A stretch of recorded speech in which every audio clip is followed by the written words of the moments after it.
বাড়িতেই যদি এত সুন্দর করে লাচ্চা সেমাই তৈরি করা যায়, তাহলে শুধু শুধু কেন বাজার থেকে কিনে খেতে যাব বলেন তো?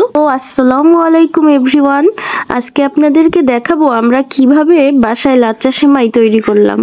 আমি অনেক দিন থেকেই এই লাচ্চা সেমাই বানানোর রেসিপিটা অনলাইনে দেখে আসছি, কিন্তু ওইভাবে কখনো সাহস করে উঠতে পারিনি।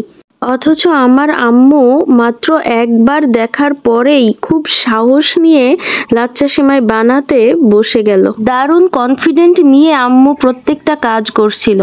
আমি তো বসে বসে দেখছিলাম আর অবাক হয়ে যাচ্ছিলাম। দেখে একবারও মনে হচ্ছে না যে এইটা আম্মু প্রথমবার করছে। মনে হচ্ছে এর আগেও সে বহুবার এই সেমাই বানিয়েছে।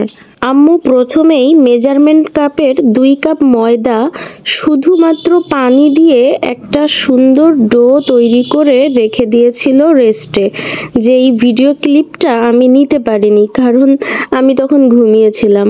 ডোটা 30 মিনিট রেস্টে রাখার পর আম্মু এখানে সয়াবিন তেল, ঘি এবং কর্নফ্লাওয়ার একসাথে মিশিয়ে একটা বড় পাত্রের মধ্যে, দেখতেই পাচ্ছেন, এভাবে রেখে দিয়েছে।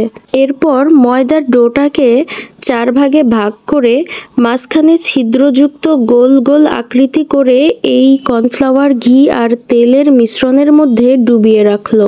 গোল আকৃতির এই ডোগুলোকে এই তেল, ঘি ও কর্নফ্লাওয়ারের মিশ্রণের মধ্যেও কমপক্ষে 10 থেকে 15 মিনিট রেস্টে রাখতে হবে। তারপর প্রত্যেকটা ডো হাতের সাহায্যে টেনে টেনে লম্বা করে একটা করে পেঁচিয়ে নিতে হবে। আর প্রত্যেকটা ডোই এইভাবে করার পর আবার প্রথম থেকে শুরু করতে হবে। এইভাবে মোট 15 থেকে 20 বার পেঁচানোর পর ময়দার ডোগুলো আস্তে আস্তে সেমাইয়ের মতো চিকন চিকন রূপ নেবে, যেটাকে সেমাইয়ের সুতাও বলা যেতে পারে। তারপর এই সেমাই ভাজার জন্য প্রস্তুত হয়ে যাবে।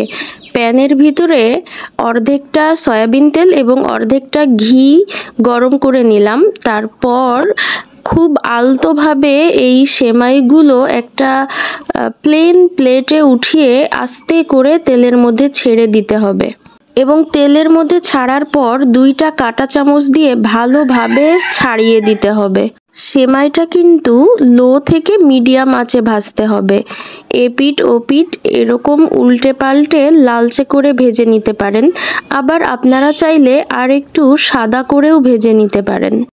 2 কাপ ময়দা দিয়ে আমাদের মোট 4টা লাচ্চা সেমাই হয়েছিল। সেদিন ইফতারের জন্য হাতে বানানো লাচ্চা সেমাই রান্না করেছিলাম। আলহামদুলিল্লাহ, অনেক মজা হয়েছিল। চাইলে আপনারাও কিন্তু বানিয়ে দেখতে পারেন, নিরাশ হবেন না।